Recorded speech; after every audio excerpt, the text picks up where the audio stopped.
Buenos dias from Greenway Parks. This is the Rorschach Argentina update from the 4th of April, 2024. A quick summary of what's going down in Argentina. Last weekend focused on Argentina's Malvinas Veterans and Fallen Soldiers Day. The 2nd of April is a national holiday commemorating the 1982 Malvinas conflict and honoring the people who went to battle against the UK. President Milei and Vice President Villarruel attended the ceremony at the cenotaph of the Malvinas fallen soldiers. The VP, daughter of a former combatant, appeared visibly moved. The Buenos Aires Cathedral held a special service.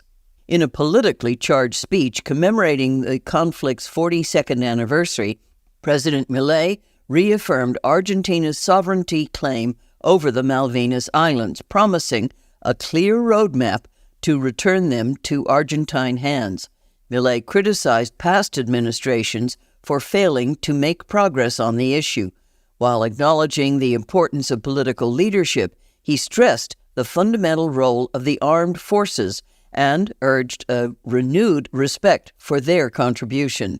Despite Milei's firm stance, British Foreign Secretary David Cameron remained resolute on sovereignty, stating it won't be up for debate as long as the territory aligns with the UK. Analyst James Granger emphasized that the UK wants to strengthen its relationship with Argentina for economic gains, noting Milei's potential as a regional ally. During his electoral campaign, Milei expressed admiration for former Prime Minister Margaret Thatcher, involved in the Malvinas War, and called for respect for the Malvinas Islanders' self-determination. Milei didn't mention this again after becoming president, but Governor Axel Kicillof doesn't forget. During his own speech, Kicillof challenged President Milei's homage to Margaret Thatcher. He said that honoring her clashes with defending Argentina's interests.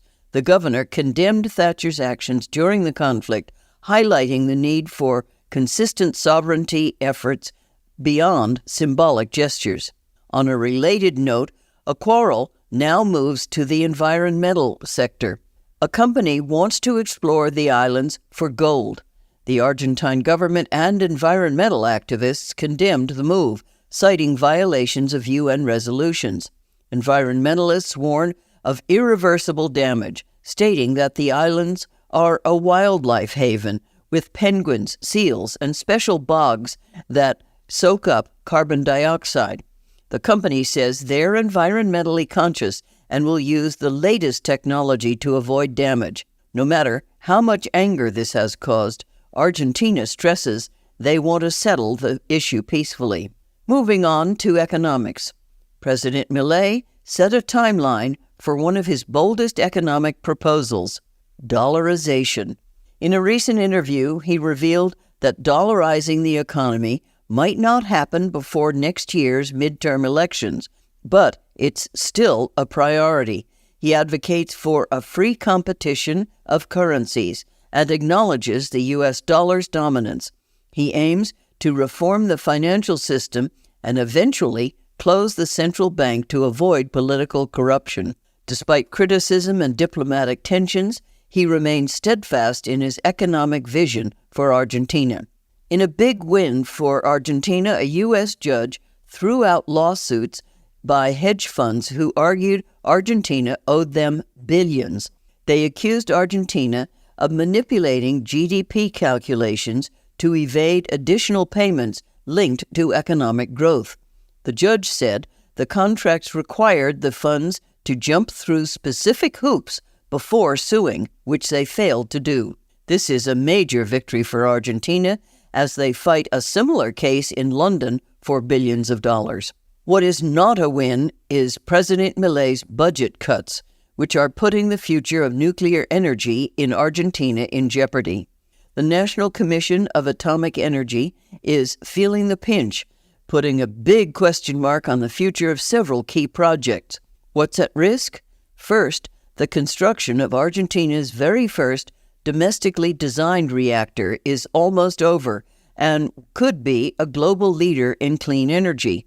But without cash, it might never see the light of day. Not only that, but vital medical services are on the chopping block too. One of the reactors is crucial in cancer diagnosis and treatment. With funding cuts, these critical procedures could become harder to access. Experts are worried, urging the government to reconsider its short-sighted measures before it's too late. Instead of saving money, they might be throwing away a chance at technological advancement and energy independence. Argentina might be inspecting the Chinese space base in the Neuquén province. Why the sudden interest? Well, U.S. officials raised concerns about its activities, and the U.S. Southern Command is visiting this week. The base, built between 2014 and 2017, has sparked suspicion because of its large antenna and potential military use.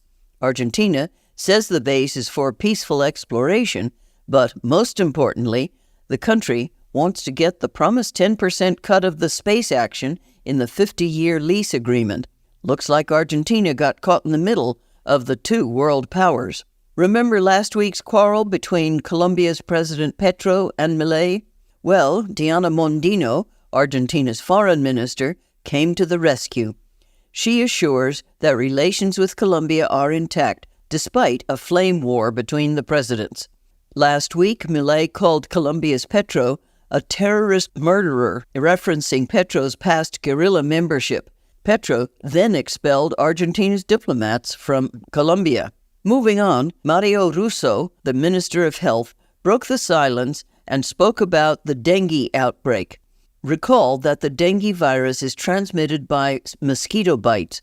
Many dengue cases have resulted in deaths. While a vaccine exists for the disease, Russo made it clear that the vaccine is not useful in mitigating the disease outbreak and that there is a bottleneck. He focused on addressing the actions the ministry will take to deal with the mosquito and the shortage of repellent to prevent bites. According to the government, the state's channel, TV Pública, might go dark entirely because there's no money. This has led to most shows being canceled. Only 2 daily newscasts remain, and 10 journalists lost their contracts. Workers say this is more than just budget cuts. They say new hires are replacing those who lost contracts, suggesting a political motive behind the cuts. This comes after the government shut down the public news agency, Telam, and censored content critical of the president. TV Pública staff are fighting back, streaming their own news shows and demanding job security. Viewers might face a black screen where their favorite programs used to be. Buenos Aires simmers as state workers keep protesting mass layoffs. Security forces blocked fired employees from workplaces, fueling outrage over dismissals some learned about via WhatsApp. Unions vow legal action, accusing the government of trampling workers' rights. The government, citing financial burdens, defends the layoffs and security presence. The situation remains tense. The State Workers Union announced a national strike against the layoffs. The union criticized the deployment of police and highlighted workers' economic struggles. Things in the education sector are also getting heated. The University of Buenos Aires called for a rally in defense of education and science. On Thursday, the 4th of April, teachers from all levels went on strike for 24 hours demanding salary adjustments. The education union emphasized the need for urgent action to secure funding for universities and research. On a happier note, Buenos Aires is packed with exciting events this weekend. Argentina's first ever Red Bull Dance Your Style Throwdown is happening on the 6th of April at Plaza República Federativa de Brasil. It's a free event where all kinds of street dancers battle it out in 1-versus-1 showdowns. The music's a surprise, so dancers have to improvise their moves to anything from house to twerk. Beatles fans, prepare for a unique experience. The Beatles' Symphonic Fantasy hits Estudio Luna Park also on the 6th of April. This live show features new symphonic arrangements of classics by conductor Damian Mahler, along with a full orchestra and talented vocalists. Stunning lights and visuals complete the immersive experience. Check out the link in the show notes to grab your ticket. And that's it for this week. Thanks for joining us. We've got a quick survey that'll help us make these updates even better, and we'd love your input. It'll just take a few minutes. Promise. We get it. You might be thinking, I'm taking a shower, or I'm behind the wheel, or you keep talking about these show notes and I don't even know what they are. But please, please, please, check them out. Nos vemos la próxima semana.